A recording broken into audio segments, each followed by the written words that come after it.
Yes, he is back. Justin McElroy, our municipal affairs reporter, has returned after a year-long trip around the world. He just got back into town yesterday.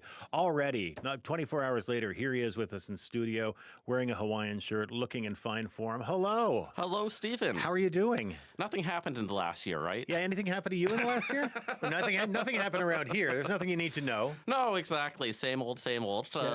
Yeah, you've walked into a bit of a time around here, I'm afraid. It is, I mean, everything is weird right now, and saying what did I miss to everyone has been quite the experience. So you hatched this plan. How long ago did you hatch this plan, first off?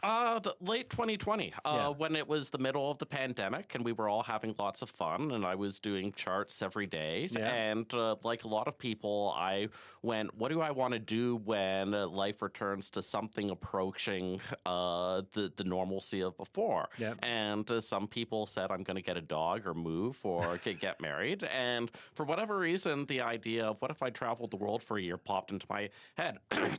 It's like I haven't used my vocal cords on air for a year. No, I know.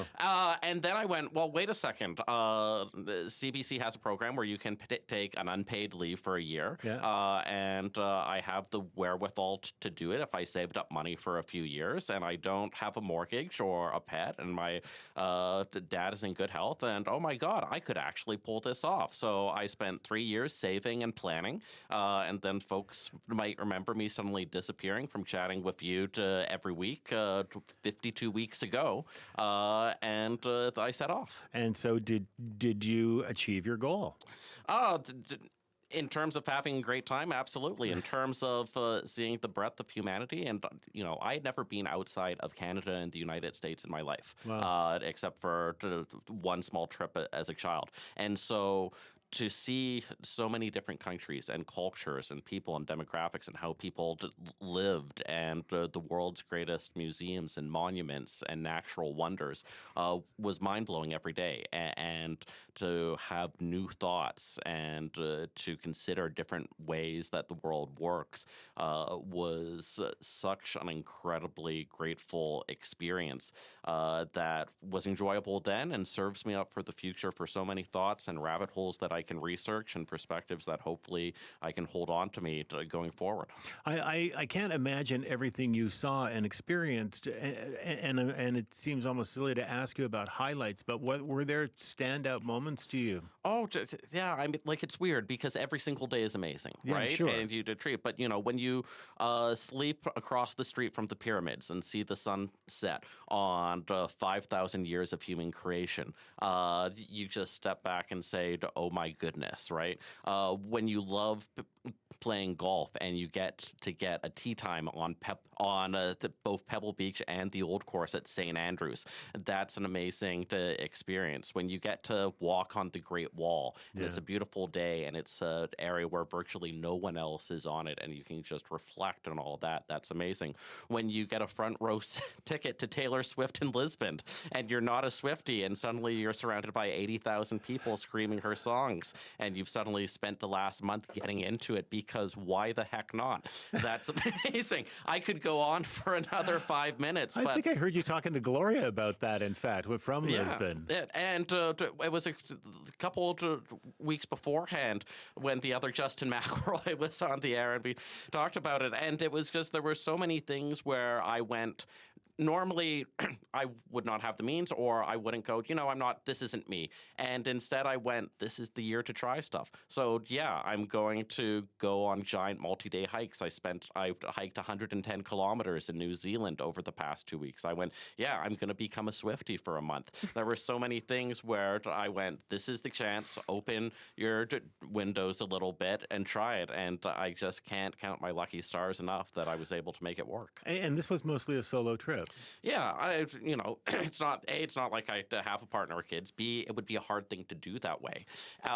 And I realized that, people would say to me, God, this sounds exhausting. 52 countries and constantly on the go. How did you do it? And I said, I'm able to nap whenever I want. I'm able to start my day whenever I want and stop my day whenever I want. And I don't have to have any negotiations or discussions with people like you do when you're traveling on what to do. Yeah. And so I had friends and family join me for about 6-7 weeks worth of time, and I met up with people at various places along the way. Lisa Christensen, our colleague, I met in Yes. Madrid, for example, because she happened to be there at the same time, and we had a lovely evening in a plaza, sipping wine and having tapas and considering the world. And there were all those sorts of moments along the way of connecting with people that made the soloness of it not feel too isolating. And what were the places where you thought, because you moved so quickly, what were the places where you thought, I need to come back here and need to spend more time here? Oh, God. Well, that's the thing, right? There were some places that I really loved or found so fascinating, but I spent 2.5 weeks in China, right? I don't need to go back immediately. But a place like, for instance, Czechia, Czech Republic, I only spent one night in Prague. I got in on a train from Krakow at like 6 o'clock at night. I was like, oh my goodness, this is an amazing blend of ancient and modern architecture. The people are so nice. The vibe is so interesting. The next day I explored castles and museums and wandered around and loved it. And then I had another train to head on to Amsterdam. And as much as I liked it, sometimes I was able to switch my itinerary around and say, I love this place. I'm able to spend another 2 days or whatever. Other times you can't. So that's one that immediately comes to mind, but there's so many. But the way I approached it is, look, I'm able to do this year, see all these different places, and use it as a sampler platter for hopefully the rest of my life of going, oh, I really enjoyed this place for a day or a week. And I'd love to go back some point in the future and explore it a little more. I want to talk a little bit more, Justin, but I'm going to take a break for traffic with Amy, and then we can get back to it because I have many more questions for you. I'm so People curious. tend to. Yes, I bet. And we'll talk about it's the Anza Club, right? The Wise Hall. The Wise Hall. I'm sorry. Yes. Doing 2 sold-out shows tonight for about 500 people, and going to do some slideshows and show some charts, and it's going to be a grand old time. Yeah. Okay. We'll get back to that in just a moment. Here's Amy with traffic and weather. Not too much to pass along. Everything is moving quite well, though it is busy. So we're seeing those delays still on Highway 1 as you're coming through the Abbotsford area into Langley. Lots of delays down the Portman Bridge and all through Coquitlam and Burnaby towards the North Shore. It is getting busier for the North Shore bridges, as are the Richmond bridges, just starting to pick up. And at the ferries, a one sailing wait on either side of the water between Tawasin and Sports Bay. So that's the 9 a.m. sailings that are full, and the rain tapering off to showers later on with a high of 8 degrees. Amy, thank you so much. Justin McElroy is with us. He is, of course, CBC's municipal affairs reporter. You haven't heard him on the air for the past year because he has been traveling through 52 countries in 52 weeks. He has been just about everywhere. Tell me about the logistics of this. That's what I found most fascinating. If you were moving, I just think, the visas you needed, did you do all of that in advance and then have to stick to it, or did you continue that as you went? Well, in terms of visas, to bring that up, for example, and did you have to do everything? I had a list of here are the countries that I need to apply for visas. Yeah. A couple of them for Egypt, for example, I had to do in Canada before I left. Right. A couple of them, China and India, I could only do closer to the date itself. And, being a journalist in these uncertain times, I was aware of the fact that perhaps maybe it would get rejected. And so I had, plan Bs and Cs in terms of where I might go. But otherwise, I spent those 3 years beforehand creating a giant spreadsheet.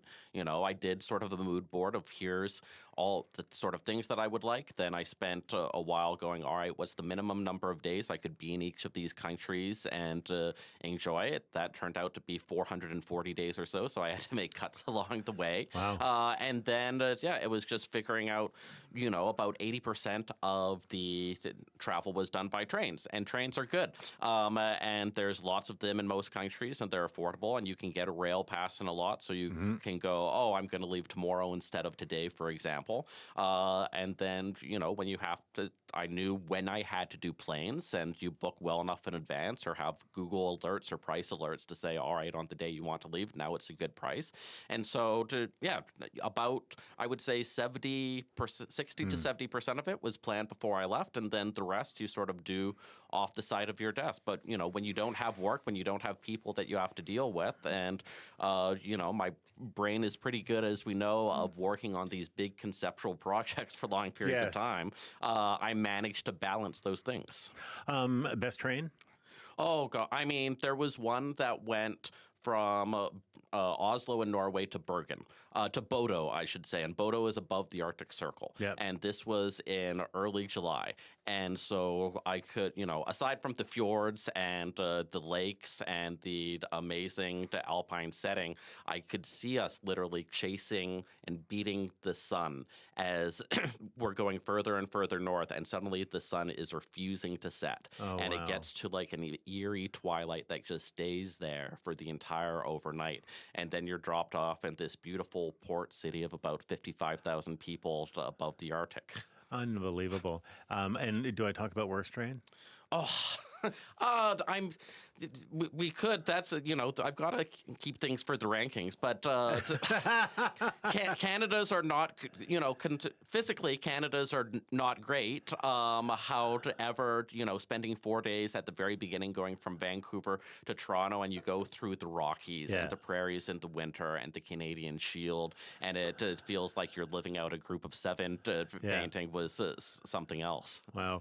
And now, what happens with all of this? I imagine there's a book in this. Yeah, I'm going to be writing one, and I don't want to talk too much about it, and it's still a year away. But the idea is that I'm going to take the observations that I've had over the last year as a person and enjoying that and doing travel writing, but also applying some journalism to things and thinking about world-class cities and what makes urbanism work and what makes a city really good or just good or average, and where does Vancouver fit into all of that, and talking to experts and crunching the numbers and applying what we do here most of the time 52 weeks of the year and putting it into more of a global setting, and that's going to be a heck of a lot of fun to put together over the next few months. What a perspective you will have now. Yeah, no, it's mind-blowing. Justin, it's so great to see you. Welcome back. Thanks so much, Stephen. Terrific. Justin McElroy with us, and he is going to be at the Wise Hall tonight. Tonight. It's both shows tonight. Both shows sold out, unfortunately, tonight. Oh, okay. About 500 people or so, and gonna answer some questions from folks that have been following this journey over the last year, and gonna show some charts. Gonna have some fun. All right. Justin, thank you so much. Thanks, Stephen. Justin McElroy, very glad to have him back with us.